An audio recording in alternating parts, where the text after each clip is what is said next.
किस श्राप के कारण स्त्रियों को मासिक धर्म आता है? आखिर स्त्रियों को मासिक धर्म क्यों आता है? प्रत्येक स्त्री को हर महीने मासिक धर्म तो आता ही है, पर आज के इस वीडियो में मैं आपको यह भी बताऊंगा कि स्त्रियों को किस श्राप की वजह से मासिक धर्म की पीड़ा होती है, और तो और मासिक धर्म के दौरान स्त्रियों को कौन से कार्य नहीं करने चाहिए। और जब स्त्रियों को मासिक पीड़ा होती है तो कुछ लोग स्त्रियों को क्यों अछूत समझने लगते हैं। मैं आपको ये सब एक कथा के माध्यम से बताऊंगा कि आखिर स्त्रियों को मासिक पीड़ा क्यों होती है।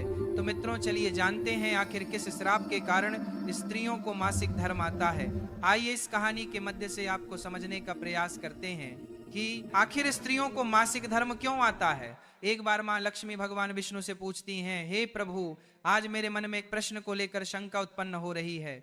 प्रभु, इस विश्व जगत में केवल आप ही मेरे मन में उठ रही मेरी शंका का समाधान कर सकते हैं। मां लक्ष्मी जी की बात सुनते ही भगवान विष्णु जी कहे, हे प्रिय, तुम्हारे मन में जो भी प्रश्न है, जिसकी वजह से तुम्हें शंका हो रही है, वह तुम निसंकोच होकर पूछो। मैं तुम्हारे मन में उठ रही सभी शंकाओं का समाधान अवश्य करूंगा।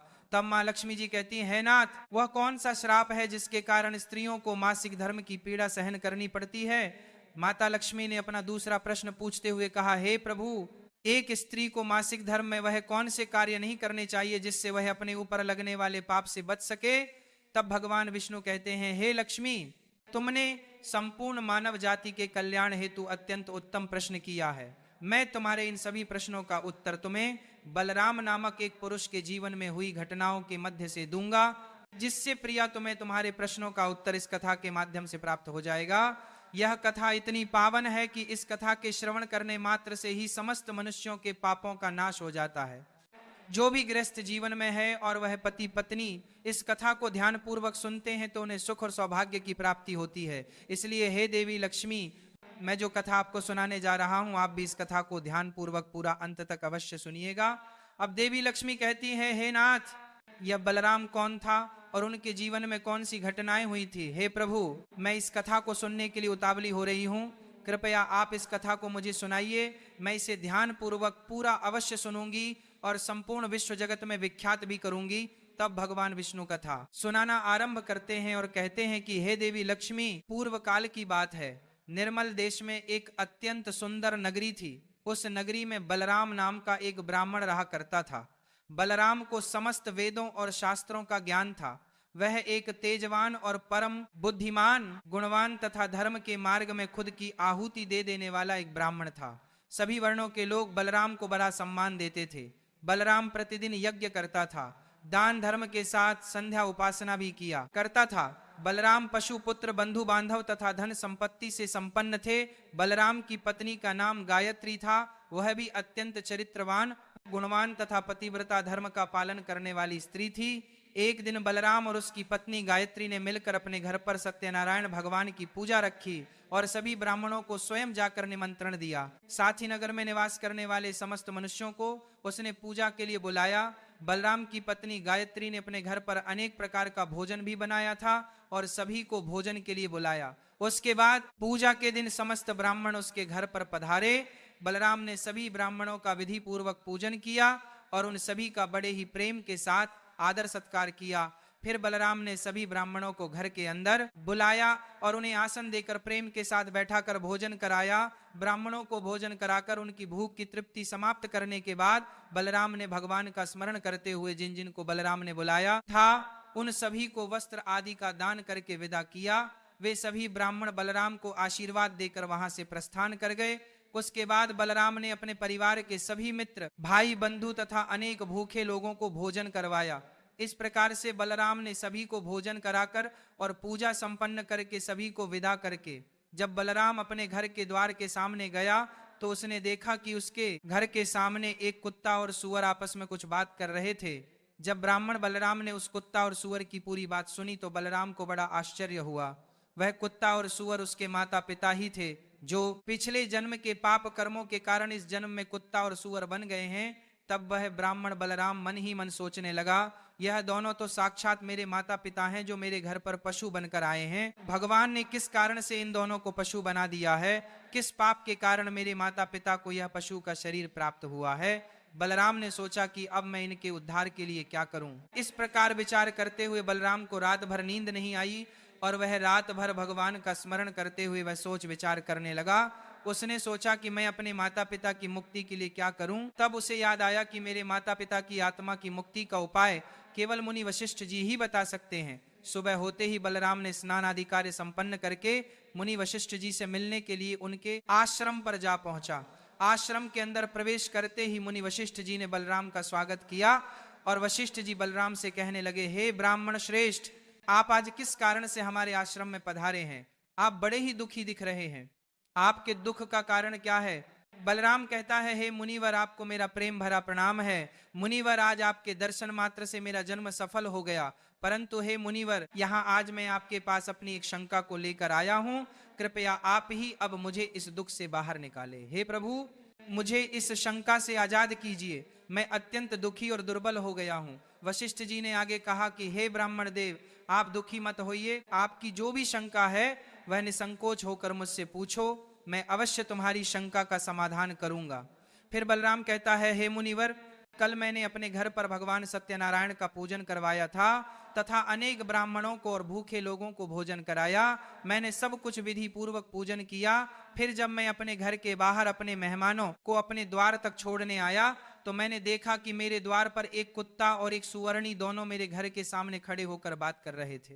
सबसे पहले तो वो कुत्ता उस सुवर्णी से इस प्रकार से कहने लगा कि देखो आज कैसी घटना घटी। हमारे पुत्र के घर में ब्राह्मणों के भोजन के लिए जो दूध रखा था, एक सांप ने उस दूध के बर्तन में अपना विष उगल दिया था, जिसे देखकर मुझे बड़ी चिंता होने लगी, क्योंकि उसी दूध से भोजन बनने वाला था। अगर मेरे पुत्र के घर पर उस विषैले दूध से कुछ बनाया जाता और सभी लोग उस दूध को खा लेते तो उन सब की मृत्यु हो जाती। इसीलिए मैंने उस बर्तन में से सारा दूध पी लिया।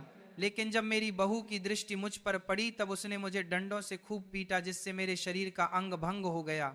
अब मुझे बहुत पीड़ा हो रही है और इसी वजह से मैं लड़खड़ाते हुए चल रहा हूँ। मुझे यह पीड़ा सहन नहीं हो रही है। कुत्ते की बात को सुनकर वह सूअर भी बहुत दुखी हो गई और वह अपना वृतांत सुनाने लगी और बोली कि हे प्रीतम, अब मैं तुम्हें मेरे दुख का कारण सुनाती हूँ। पूर्व जन्म में मैं इस ब्राह्मण की माता थी, परंतु आज इस ब्राह्मण ने सभी लोगों को भोजन कराया, किंतु इसने मेरे सामने घास तक नहीं डाली और ना ही मुझे जल पिलाया। बलराम बोला कि हे मुनिवर, इसी कारण से मैं बहुत दुखी हूँ। फिर बलराम कहने लगा, इस प्रकार से अपने माता पिता को एक कुत्ता और सुवर्णी के रूप में ऐसा बोलते हुए देखकर मुझे बड़ा दुख हो रहा है। हे मुनिवर, मुझे रात भर नींद नहीं आई। हर क्षण मुझे बस यही चिंता सताए जा रही है कि मैंने कभी कोई पाप नहीं किया, हमेशा धर्म के कार्य किए हैं, परंतु फिर भी मेरे माता पिता को ऐसे कष्ट झेलने पड़ रहे हैं। हे मुनिवर, यही मेरी शंका है, इसी कारण आज मैं आपके पास आया हूं।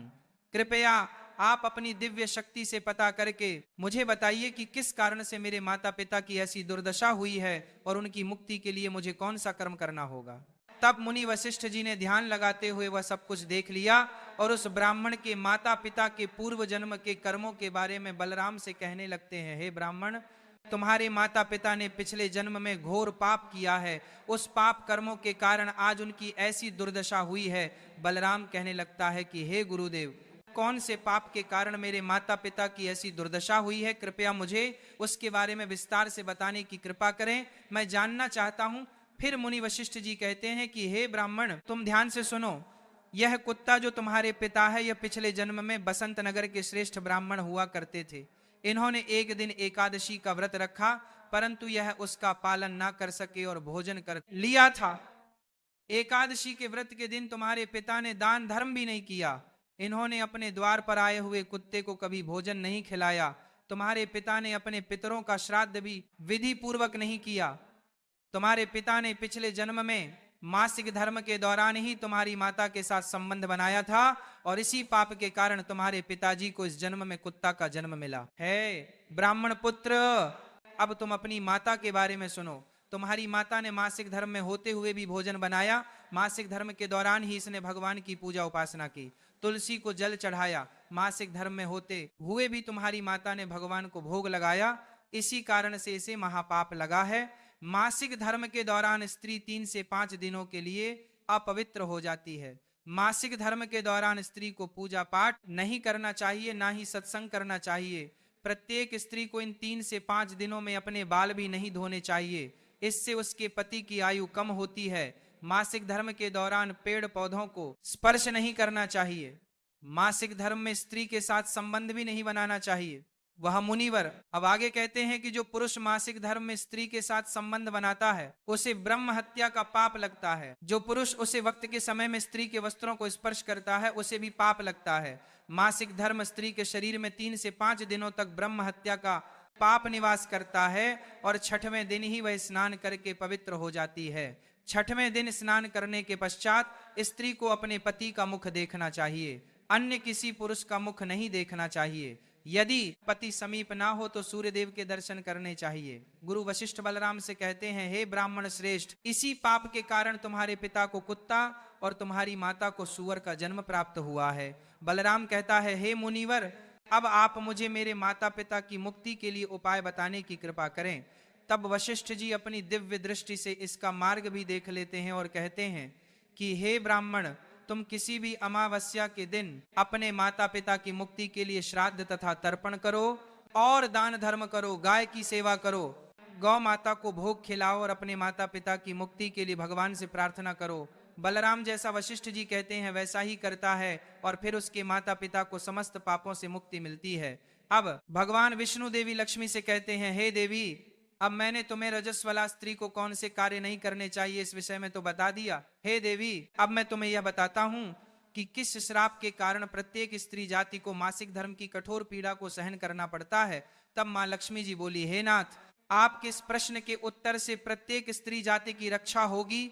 मैं स्वयं उनके साथ रहकर उनको इस विषय में मार्ग प्रदान करूंगी। तब भगवान विष्णु कहते हैं, हे देवी, ठीक है, मैं तुम्हें इस प्रश्न का उत्तर भी दे देता हूं। प्राचीन में काल के नाम का एक प्रसिद्ध दानव हुआ करता था।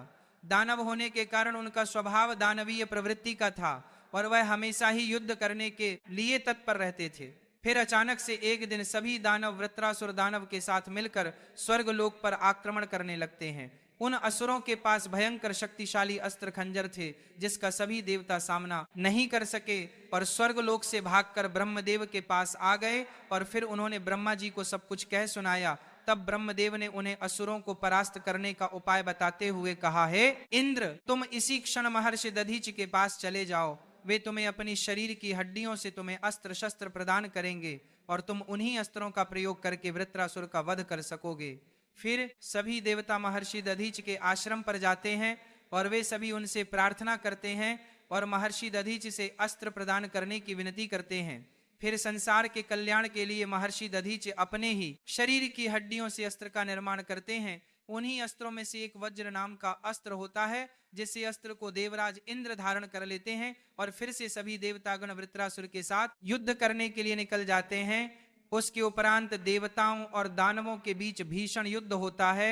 सभी देवता आकाश में दानवों से युद्ध करने के लिए एकत्रित हो जाते हैं, उन सभी पर प्रहार करने लगते हैं। कई दिनों तक इस प्रकार से दैत्यों और देवताओं के बीच में भीषण युद्ध चलता है। फिर देवराज इंद्र और वृत्रासुर आमने सामने आ जाते हैं। दोनों के बीच युद्ध होता है और देवराज इंद्र अपने वज्र का प्रहार करके वृत्रासुर को मार डालते हैं।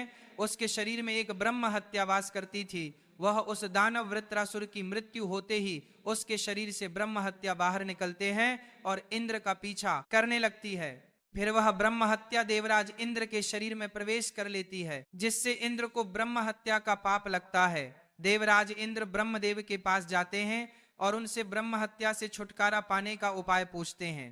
ब्रह्मदेव उस ब्रह्म हत्या को इंद्र के शरीर से निकालने की आज्ञा देते हैं और वह ब्रह्म हत्या इंद्र के शरीर से बाहर निकलकर ब्रह्मदेव से कहने लगती है, हे परमपिता ब्रह्मदेव, अभी तक मैं वृत्रासुर के शरीर में निवास कर रही थी क्योंकि उसने अनेक ब्राह्मणों की हत्याएं की थी। जब इंद्र ने वृत्रासुर की हत्या की तो मैं इंद्र के शरीर में वास करने लगी।